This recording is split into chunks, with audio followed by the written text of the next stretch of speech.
ലോകത്തെ ഏറ്റവും ഉയരം കൂടിയ ചെനാബ് റെയിൽവേ പാലം രാജ്യത്തിന് സമർപ്പിച്ച് പ്രധാനമന്ത്രി നരേന്ദ്രമോദി.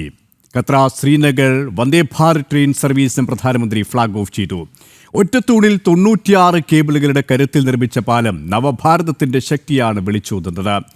ഫ്ളാഗ് ഓഫ് നിർവഹിച്ച പ്രധാനമന്ത്രി പാകിസ്ഥാനെ താക്കീതും നൽകി. ഭാരതം പോരാടുന്നത് പാകിസ്ഥാനോട് മാത്രമല്ല, ലോകം മുഴുവനുമുള്ള ഭീകരതയോടെന്നും പ്രധാന സേവകൻ കൂട്ടിച്ചേർത്തു. ഇനി എന്തൊക്കെ ചെയ്തു കൂട്ടിയാലും കശ്മീരിൽ വികസനം തുടരുമെന്നും സമാധാന അന്തരീക്ഷം നിലനിൽക്കുമെന്നും നരേന്ദ്രമോദി വ്യക്തമാക്കി. അതേസമയം തന്നെ റിപ്പോ നിരക്കിൽ വീണ്ടും കുറവ് വരുത്തി RBI 50 അടിസ്ഥാന പോയിന്റ് കുറച്ച് 5.5% പുതുക്കിയ നിരക്ക്. റിവേഴ്സ് റിപ്പോ നിരക്ക് 5.25%. മാർജിനൽ സ്റ്റാൻഡിംഗ് ഫെസിലിറ്റി നിരക്ക് 5.75% നിശ്ചയിച്ചു. പണപ്പെരുപ്പ് നിരക്ക് നിയന്ത്രണ വിധേയമായതുൾപ്പെടെ പരിഗണിച്ചാണ് പുതിയ നിരക്കുകൾ പ്രഖ്യാപിച്ചത്.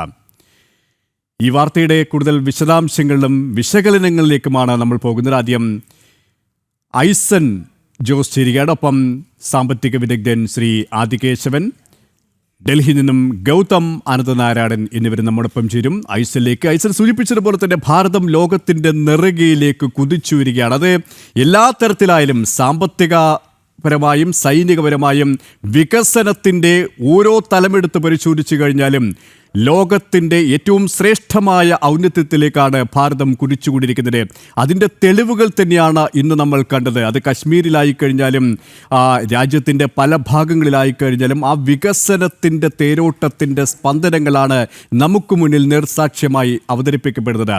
ഇതുമായി ബന്ധപ്പെട്ട് മറ്റു വിശദാംശങ്ങൾ എന്തൊക്കെയാണ് ഈസൻ? കാശ്മീരിൻ്റെ വികസനം എന്ന് പറയുമ്പോൾ ഇന്ന് ആ വികസനം സംബന്ധിച്ച ചർച്ച വികസന പരിപാടി ഉദ്ഘാടനം ചെയ്യുമ്പോൾ ഈ പാലങ്ങൾ ജിനാബ് പാലമൊക്കെ ഉദ്ഘാടനം ചെയ്യുന്ന വേളയിൽ ഒമർ അബ്ദുള്ള തന്നെ വളരെ കൃത്യമായി പറഞ്ഞത് ബ്രിട്ടീഷുകാർക്ക് സാധിക്കാത്തത് പ്രധാനമന്ത്രി നരേന്ദ്രമോദിയുടെ നേതൃത്വത്തിൽ സാധ്യമായി എന്നൊരു നിലപാടാണ്. അതിൽ നിന്ന് തന്നെ വായിച്ചെടുക്കാൻ സാധിക്കുന്നുണ്ട് ഏത് രീതിയിലുള്ളൊരു വികസന വേഗം അല്ലെങ്കിൽ ആ ഒരു ഡെവലപ്മെൻറ്റ് പേസിലേക്കാണ് ഭാരതം പോകുന്നത് എന്ന് കൃത്യമായി നമുക്ക് വായിച്ചെടുക്കാൻ സാധിക്കുന്നുണ്ട്. നമുക്കറിയാവുന്നതാണ് 46,000 കോടി രൂപയുടെ വികസനം കാശ്മീരിൽ വന്നിരിക്കുന്നത്. ആശുപത്രികളുണ്ട്, അതുപോലെയുള്ള സംവിധാനങ്ങളെല്ലാം തന്നെ ഒരുക്കിയിരിക്കുന്നു. അത്തരത്തിൽ കാശ്മീരിൻ്റെ വികസനം എന്ന് പറയുമ്പോൾ നമുക്കറിയാവുന്നതാണ് ആർട്ടിക്കിൾ 370 ഇല്ലാതാക്കിയതിന് ശേഷം, കാശ്മീരിന് പ്രത്യേക പദവി ഇല്ലാതാക്കിയതിന് ശേഷം കാശ്മീർ ഒരു സമ്പൽ സമൃദ്ധമായൊരു പ്രദേശമായി മാറുന്ന ഒരു സാഹചര്യം നമുക്ക് നേരിൽ കാണാൻ സാധിക്കുന്നുണ്ടായിരുന്നു. അതിൻ്റെ ഭാഗമായി നമുക്കറിയാവുന്നതാണ് 7ഓളം മെഡിക്കൽ കോളേജുകൾ സ്ഥാപിച്ചു എന്നുള്ള പല വികസന സ്റ്റാറ്റിസ്റ്റിക്സുകളും ഇന്ന് പ്രധാനമന്ത്രി നരേന്ദ്രമോദി വിശദീകരിക്കുകയുണ്ടായി.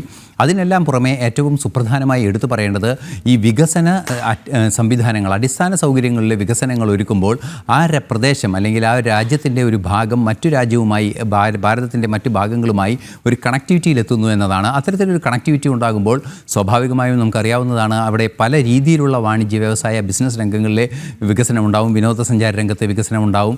സ്വാഭാവികമായും അത് ഒരു വരുമാന സ്രോതസ്സായി മാറുമ്പോൾ തൊഴിലവസരങ്ങൾ സൃഷ്ടിക്കുന്ന ഒരു സാഹചര്യം ഉണ്ടാവും. ഈ തൊഴിലവസരങ്ങൾ സൃഷ്ടിക്കപ്പെടുമ്പോൾ തന്നെ നമുക്ക് അറിയാവുന്നതാണ് തൊഴിലവസരങ്ങൾ സൃഷ്ടിക്കുന്നതിലൂടെ ഭീകരതയെയും അതുപോലെ തന്നെ സാമൂഹ്യ വിരുദ്ധ പ്രവർത്തനങ്ങളിലേക്കും യുവാക്കൾ ആകർഷിക്കപ്പെടുന്നത് ഒഴിവാക്കാൻ സാധിക്കുന്നു. ഭീകരർക്ക് കാര്യമായ ഒരു സ്വാധീനം ചെലുത്താൻ സാധിക്കാതെ വികസനത്തിൻ്റെ പാതയിലൂടെ, അതായത് പലരും പറയുന്നത് പോലെ വെടിയുണ്ടകൾ കൊണ്ടല്ല, വികസനം കൊണ്ടും സ്വയം ശാക്തീകരണം കൊണ്ടുമാണ്, സാമ്പത്തിക ശാക്തീകരണം കൊണ്ടും ഉൾച്ചേർക്കൽ കൊണ്ടുമാണ് ഭീകരതയെ നിയന്ത്രിക്കേണ്ടത് എന്ന കൃത്യമായൊരു സന്ദേശം നൽകുന്നതിൻ്റെ വികസനം തന്നെയാണ് നമുക്കിന്ന് കാണാൻ സാധിച്ചത്. തീർച്ചയായും വലിയ തോതിലുള്ളൊരു വികസന നീക്കങ്ങൾ തന്നെ അവിടെ നടന്നു എന്നത്. ഈ വികസനം നടക്കുന്നു എന്ന് പറയുമ്പോൾ നമുക്കറിയാവുന്നതാണ് സ്വാഭാവികമായും വലിയ രീതിയിലുള്ള സംവിധാനങ്ങൾ ഒരുക്കുമ്പോൾ, വലിയ പശ്ചാത്തല സൗകര്യങ്ങളെല്ലാം തന്നെ ഒരുക്കുമ്പോൾ അതിൽ നിന്നുണ്ടാകുന്ന ഒരു തൊഴിൽ സാധ്യതകൾ വർദ്ധിക്കുന്നു, നിക്ഷേപ സാധ്യതകൾ വർദ്ധിക്കുന്നു, സ്വാഭാവികമായും വരുമാനം വർദ്ധിക്കുന്നു. ഒരു വലിയ കുതിച്ചുചാട്ടത്തിലേക്ക് തന്നെ സമ്പദ് രംഗം മാറുന്ന ഒരു സാഹചര്യമുണ്ട്. ഈ ഒരു കണക്ടിവിറ്റി, പ്രത്യേകിച്ചും ഈ പ്രദേശങ്ങളെല്ലാം ചെനാബ് നദിയുടെ പരിസരങ്ങളെല്ലാം തന്നെ